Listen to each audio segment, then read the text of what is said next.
Hi, this is Nick Haraz of Creative 111 here with Boris Effects to bring you some tips and tricks for working with Sapphire inside of Davinci Resolve. I'm here inside of Resolve and I'm going to take a look at working with some time-based effects in this movie, specifically time slice as well as S_trails. Both of these effects are available in Sapphire's time category, which will be available to you once you download a free trial to follow along with. I want to apply the S trails effect to the current clip in my timeline. And once I've done that, I'm going to head over to my inspector into the Open Effects section to take a look at some of the settings that I can adjust here on this effect. Once I start to play it back, we can see that there's already a trail-based effect, or almost a blur that happens in the motion of our video, sort of trailing along with the original image. I can do things such as shift the hue to add a little bit even more of a stylistic look, and do different ways of combining the trails, such as changing the blend mode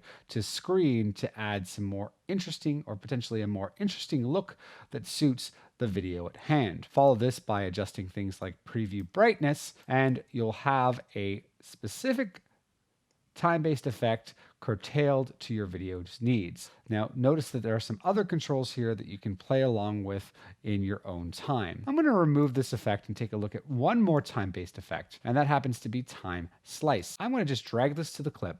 And unlike some of the speed effects that are available to you directly within Resolve, Sapphire's effects library can allow you to work with time in brand new, very distinctive ways that could separate your video projects. So here you can see that my video is actually divided horizontally into a series of slices. If I look into the Open Effects section of my inspector, I can see that I have control over the number of slices in my video clip. I want to increase that quite a bit so that you can see that to about 50.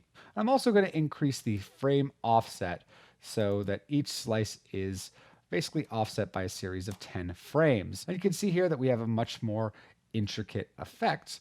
And let's also just change the slice direction. I'll add a negative value. You can see that this effect is now angled in a different direction. So I'll change the slice direction, and I'll start to move across my video frame so we can get a preview for how this effect looks. Time-based effects are render intensive, so I do suggest that you head to Resolve's playback area and of course enable your render cache appropriately for your system, maybe a smart based render so that you're able to see this effect in its full glory.